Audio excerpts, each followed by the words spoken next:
Hello, welcome to another video. This one's going to be a little bit different to ones we've done in the past, as this is a weekly challenge which has been issued to our England performance unit. This is our sixth task, and we've been tasked with creating a tutorial that breaks down in deep detail how to execute a following skill at a World Cup winning level. So I'm going to be doing the play of the ball, and what we're going to be doing is breaking that down. So without further ado, we'll get into it. Here is our contents, and we're going to be doing this in-depth guide to play the ball in Wheelchair Rugby League. This video is going to include the goals and outcomes that are around the play of the ball. Also going to have a short piece on the laws and rules around the play of the ball, including the basic breakdown and mechanics of what needs to contribute towards playing the ball. I've said playing the ball a lot. But the final thing and the bulk of this video is going to be our 10 commandments for a World Cup winning play of the ball. And we'll get straight into it with our goals. So here we go. 4 things that we're going to get out of the play of the ball are move the defence, forcing offside errors, and setting up for plays, and the most important, building momentum. So moving the defence and forcing offside errors are pretty much linked. So if you can do the play of the ball extremely fast, you're making it pretty much impossible for the defenders or the tacklers to get back on side. They're then going to have to pull in cover, and that's going to move their defence and switch their positions around. So that's how them two are both linked together. In terms of setting up plays, you'll do a lot of work in your clubs and in your countries, setting up your set pieces, so to score tries or break the line. And your play of the ball is always at the forefront of that, whether it's a fast play of the ball or a more structured, slowed and calculated play of the ball. Now when we talk about building momentum, play of the ball is always the most important thing about your momentum in the game. By having a fast play of the ball and effective play of the ball that's done correctly without errors and mistimings, it puts you on the front foot for the next play and then the next play. And like we say, setting up them plays, moving defence and forcing the offside errors and things like that, you're more likely to gain repeat sets, get more possession of the ball and more scoring opportunities. So by having an effective and fast play of the ball, what building momentum will do is keep the ball in your hands the most and give you the most opportunities to score. So now we're going to move on to the mechanics behind the play of the ball, and this is like the absolute minimum that you need to do to complete a play of the ball and how it will be stated in the rules. So first thing that will happen is obviously you'll be tagged, and what you'll have to do is align your chair so that the big wheels are parallel with the sidelines and you're facing the opposition goal line, followed by replacing your tag or tags if you've been double tagged that have been taken with the spares on your tag belt, and we'll go into that more detail later.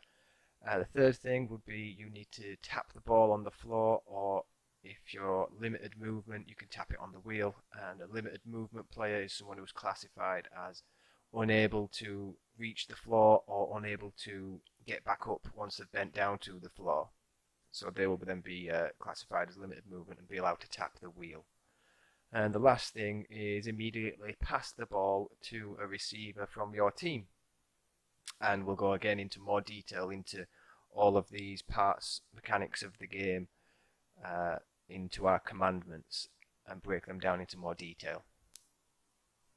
Okay, so now we know what a play of the ball is, we're going to talk about the rules behind it and what we're not allowed to do. So I didn't want to just put up the document of the rules from the RFL website, because you would be here for days. But in terms of the mechanics, if you don't follow them directly, you could be penalised. So that's talking about, if you don't actually tag up before tapping the ball, or if you don't actually hit the floor or your wheel before you pass it, or not square, those can be penalised and then balls turned over. Sometimes the referees will miss it, but it's not worth taking that risk. So what I wanted to put into this segment was some things that some players may not know about the play of the ball and the rules behind it. So first one I've got is it is the player's responsibility to have both tags on their shoulder. And what can sometimes happen in the game is you may be through for a try or make a line break, and if you haven't got a tag on, the referees will generally take the side of the defence as you haven't taken responsibility to have both tags on, and they'll give the benefit to the defence as them hitting your shoulder as if you didn't have a tag. The second one we have is you cannot fake a pass when playing the ball. And it's a touchy subject at international level at the moment, but I'm sure we'll break through it at some point and get that ironed out.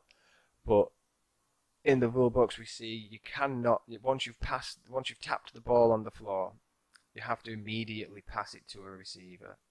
And by staying to the running game rules as much as possible, where they roll the ball straight backwards to the next man, we're not able to fake a pass to one receiver and then pass it the other way to try and throw off the marker or the defensive line. So we will be penalised for that, and that'll be a turnover. And the last one I've got is when you're actually tagging up, and so a lot of people don't realise this, and Wayne gets caught for it a lot, is when your hand's replacing the tag, it needs to be removed before you begin to move the ball towards the floor. So that means you can't have the ball tapped on the floor while your hand's holding the tag on and then release it. You need to be able to release your hand first and then go down. That's something that we can't do at the same time. So now we'll move on to our 10 commandments for a World Cup winning play of the ball. And I've broke the play of the ball down into 10 points here. Some of them may seem a little bit unorthodox or a little bit out there, but don't worry, I will explain all of them as we gradually work through them, and I'll do them as fast as possible so you don't start yawning. But we have tag collector, tag straps, muscle memory, win the ruck, move defense, shielding tags, multitasking, communication, knowing your teammates, and don't be lazy. So, without any further ado, once again, we will get straight into it and knock these out. Here we go. So our first commandment is around the tag collector. And if we want to be world champions, we're going to need a champion collector. They're very crucial to winning games and performing to the best of our abilities, and a lot of people don't see the importance of a tag collector. What you need is someone who is absolutely fully focused on the game. I know in club level, sometimes it's just a friend of a friend who helps out to tag collect, and you'll find that they're not 100% focused. Sometimes they're just chatting to friends on the sideline. But what you need is someone who is watching intently every player's lap straps to see how many tags they've got, when they're running low, when they need them, so that they can distribute them as needed. A top class tag collector is going to need a good understanding of game flow as well in order to distribute the tags at the right time. We don't want a tag collector running on in the middle of a play or getting hit by a player or getting in someone's way that way. We also need them to be able to pick up fallen players swiftly and safely. And we've got a video reference here, and it is of Seb's favourite tag collector in the world. So in this clip we'll see that Mikel Gorn actually falls out of his chair, and the tag collector's straight in there, straight helping him up and reacting fast. He's been watching intently, and he's done his job great there. The game was stopped, luckily, but if that game had continued, he could then get back involved as fast as possible with and help his teammates out. And the last point on this is around seeing your tag collector as a teammate, not just someone who's helping you out. Help them out as well. If you find the time to pick up your own tags, it's much better to do that. The more tags you have, the better. So don't be lazy. Here's one example of a good time to collect tags. So this video is just after a score. There's no pressure to get back involved, but take the time, just go and pick up a tag, get back involved in the game after that. Or it might be when penalty's been called or a turnover. Anytime you get a breather and you see the tags, don't just leave them. Get them picked up if you can. So our second commandment is around the tag strap as well, leading on nicely from the tag collector. But it is the Velcro that holds the team together. You need to make sure that you have more than enough tags before and during the game. Like we say, pick up tags where you can, get them off the tag collector as often as possible, because there's nothing worse than running out of tags during the game or during the middle of a set. I like to get a wide strap with more surface area, because I find that makes it easier for the tag collector to distribute the tags. You can just throw them down onto your lap, and then you can organise them in the next break. And the other advantage of having a wider strap is it can really help with chair mobility, anchoring you into the chair so you're able to use your hips a bit more and your legs if you have the use of them. So very important around the tag strap is getting that set up properly for your game. It's going to make playing the ball so much easier when you don't have to worry about how many tags you've got. So moving swiftly on to the third commandment, which is muscle memory. And this is where we start to use our subconscious mind to dominate the game and to start using that subconscious mind to do the tasks that we don't want to think about. So one of the points around this is you're going to need to set yourself up to be able to learn muscle memory and develop muscle memory. So one thing is to ensure that your training tops have Velcro in the correct place. I know I've been guilty of it a couple of times, training in a top that's got Velcro too high or too low. And you definitely see the difference when it comes to the game and you put on your official game tops, and now you're used to tagging in a different place, so you miss so many more tags. So make sure you're training with the right equipment. Good practice is to remove and replace tags before games and trainings, just to initially set up that muscle memory and get your subconscious mind thinking about it, and get your hands knowing where that tag needs to go in that scenario. A good tip is to try and arrange your tags on your lap belt in unison. So this is like so they're all in the same, facing the same way or spaced apart the same. This way you're gonna negate like having the wrong grip of the tag and missing the Velcro more. So you're going to be picking up that tag the same every single time. And the fourth tip on this is to train to yourself always holding the ball the same way when you're tapping and passing. Try and force it when we're trying to rush a play of the ball. We tend to just grab the ball, tap it, and throw it wherever. So try to get ourselves trained to always hold the ball in the right position before even getting tackled. And that way we're going to make less handling errors and make better passes to our teammates. Now as we move on to the fourth commandment, we're going to be talking about winning the ruck. This is where we go out of our way to be a nuisance to the defence. So a good tactic and way to do it is to always aim at gaps between defenders. We don't want to be finishing up head-on tackles, really. We want to be aiming at these gaps, and that puts us in the best positions to win these rucks. Very important rule, which everybody tells you when you first start playing this game, is don't fall down, Jack, idiot. Finally, the third tip in this is there's just 3 ways that you can win the ruck, and that is at the side, behind, and above. And I'll talk you through them. So if we get ourselves to the side position of the defender, we've just got to push our chair to that side, and it's just making it harder for the defenders to get back on side, get to marker. They've got to do a little bit more movement. If we get behind the player, this is probably the best out of the 3, because they're never going to be on side by the time you've played that ball at a World Cup winning speed.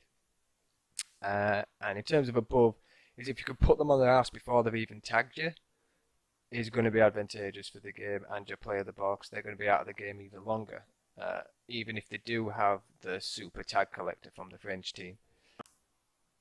And you can achieve it in a couple of ways. So what you could do is use your brute weight and force to just knock someone over before they get to tag you, or alternative, you can do what happens in this first video that we showed, where if you get alongside a defender and then you can lean away to defend your tag, as their wheel touches up onto your push rim, the bottom of your big wheel, if you turn away, their wheel will ride up the back of yours and flip them out, which is what happens to Mikhail Gorn here, and why the tag collector has to spring into action. So now the fifth point we have is moving the defence, and we're just going to go a little bit more in depth into this goal of the play of the ball, where we're trying to draw players in. And just a quick couple of tips on this is we always want to aim to draw at least 2 players in every tackle that we're involved in as a player of the ball. So we can always pull at least 2 players. We're doing our job in moving the defence. A good way of doing this is simply starting your run towards one player and pulling them towards another, like we're going to see in this video. So from the World Cup final, Seb comes in, he pulls Mikhail Gorn all the way to the left. He has Danny thinking about whether he needs to get involved, and at the same time pulls Nico in to finally get the tag. So 3 players are all up high.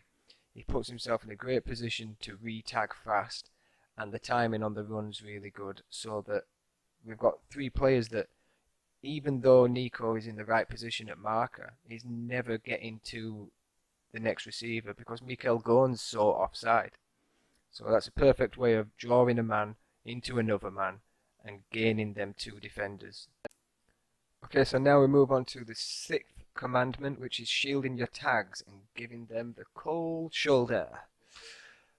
We need to understand which shoulder we want to be tagged before a collision. And that doesn't mean thinking to yourself, oh, I'm going to go in and I'm only going to give my left shoulder. It just, before you actually make collision or before they're able to make a reach for that tag, understand which one they're going to go for. That way you can better prepare yourself for a fast play of the ball and know which tag you need to defend away. When you're winning the ruck by getting alongside or behind them players, you need to try and keep your shoulders perpendicular to the tackler. And I'll show you in this video a good example of that. So as I come in for this drive, if you see, I'll keep one shoulder to him, it switches, but we still keep one shoulder close, one further away. We draw in the people, win the ruck, and we end up with a try on the right side. So keep them shoulders perpendicular, and that way we're going to stop ourselves from getting double tagged and slowing down the play of the ball. Once we're in these positions, we need to make it easy for them to now take the tag. So from that video, once we're in a spot where we know we can get tagged, make it easy for them to grab it, because there's no point in trying to struggle and beat them if we're not going anywhere. Get the tag taken, get the play of the ball done fast, and let your teammates do the rest of the work. And the final tip, which again a lot of people don't know about, but it's pretty standard now in England, is always carry the ball in the arm of the shoulder to be tagged. That sounded like a song. So always carry the ball in the arm of the shoulder to be tagged. That way what you're doing is you're freeing up the opposite arm to the tag that's been taken, and it makes it a lot easier and quicker to be able to put the tag on across your body rather than using the same arm to tag the same shoulder. So we'll move on to the 7th commandment, which is to multitask. And this isn't as difficult as it originally sounds. It's just a matter of bringing it all together. So when you think of the mechanics around the play of the ball, where we need to straighten our chair, replace the tag, tap the ball, pass the ball, try to do some of them things at the same time. So if we can teach ourselves to be able to switch the ball in our hands while turning, that's going to help us out to be faster when somebody takes a tag that you wasn't expecting and things like that, or if somebody changes position while you're taking your drive. We also want to be able to tag up while we're turning, because it's good practice for a defender to knock you off square so that you have to take the time to straighten your chair. If you can tag up at the same time as turning, you're going to save milliseconds, which make all the difference in the speed of the play of the ball. And a good tip to do that is to use your elbows or hips. So if you have the ability of using your hips and legs to turn the chair for you, try to use them to do the work while you tag up, or if not, use your elbows, which I've got a video reference here for.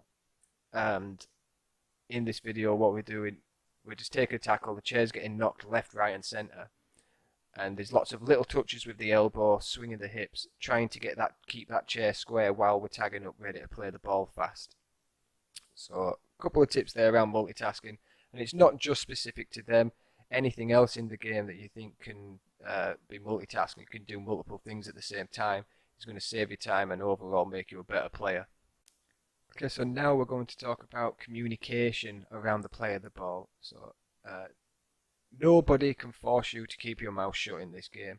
Everybody has a right to speak, everybody has a right to make noise and communicate to their teammates. So effective communication is key in all aspects of the sport. But here's a couple of scenarios which we find are non-negotiable when it comes to communicating with your teammates. So when you have been two tagged, you need to communicate that to your team, because you're telling them that your play of the ball is not going to be as rapid fast as you usually do it, and they can adjust their line speed to the receive and attack more effectively after you do play the ball. Same aspect follows when your tag falls off while you've tried to put it on. You need to replace that again. So make sure your teammates know, same thing, so they can adjust their runs. When you're off the mark and you need to move back, and when your teammates have overrun, let them know that they're overrunning, and know that you're the one that's in charge of the ball. So if you have the ball, you're playing the ball. Nobody can tell you when to pass it, when to tap it, or when to re-tag. That's all down on you, and you're the only person who's in charge of that ball. So like in this video from 2011, we see that Nico is coming in and he's a little bit flustered. He's trying to rush the play of the ball, but his teammates are overrunning him, and he's trying so hard to get the ball to them that it just turns into a whole mess. And if he could just take a breath there, tell him, no, I'm not ready, and play the ball at his own pace, they would actually have been a lot more effective in this attack rather than turning the ball over. So the ninth commandment is around things you can do off the field, and that is getting to know your teammates, and it's not all about you. So what we mean by that is you need to know the little characteristics of each teammate and how they differ slightly.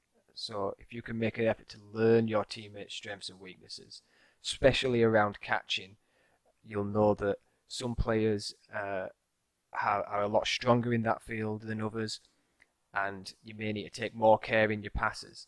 So as well as understanding the speed at which players like to receive the ball personally, you need to change up your play of the ball individually for each teammate.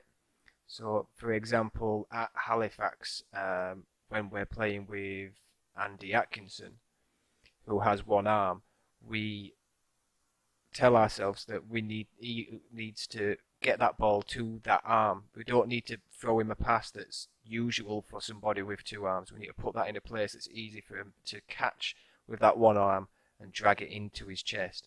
And we wouldn't be throwing a bullet pass for that, because it's a lot harder to catch one-handed. So just change up your play of the ball for each individual player, and be aware of what strengths and weaknesses everybody has. So last but not least, our 10th commandment, and that is don't be lazy. So when you're doing the play of the ball, you're not done yet, and you've got a next job to do, so you have to think about that. So if you understand what that next job is before you've actually played the ball, you're going to be ready to act and jump into action when it comes to it. And a good way of doing that is to always push a supporting line after you have passed the ball from that tackle. That is someone who is rarely defended strongly by a defence, and they like to think that the player of the ball isn't getting back involved in this next play, is going to have a breather and then come in on the next one. But if you can be an option straight after you've passed the ball, you're going to open up more gaps, move more defence, and really be a nuisance. So in this video we see where Boardman gets the ball out to the wing, he draws over a man, and Joe sitting nice and quiet. I don't actually think he was aware this ball was coming back to him because Seb was on his left too. But the space and time that Joe has there, had he maybe just made a little shift and a move, might have got there quicker. But he has so much time to put this ball down. It's unreal. So it's really important to get back involved after you have played the ball. Okay, so thank you for listening to me ramble on about the play of the ball for 25 minutes. We are almost done. We're going to whiz through these now at the end, which is the honourable mentions. Just a few examples of good and bad play of the ball and positioning around play of the ball. So we'll get straight into it with this first video. So Andy Wharton here is a good example of pulling another defender into their defensive line. It makes them two hit each other. It does get tagged, but now two players are well offside. They're not going to be back on side for the next play. In contrast, this is some poor decision making where we're just hitting straight lines at one person. Now, three people did get drawn in there, but it's still not a fast enough play of the ball, and we're not making any drives that are actually moving the defence much.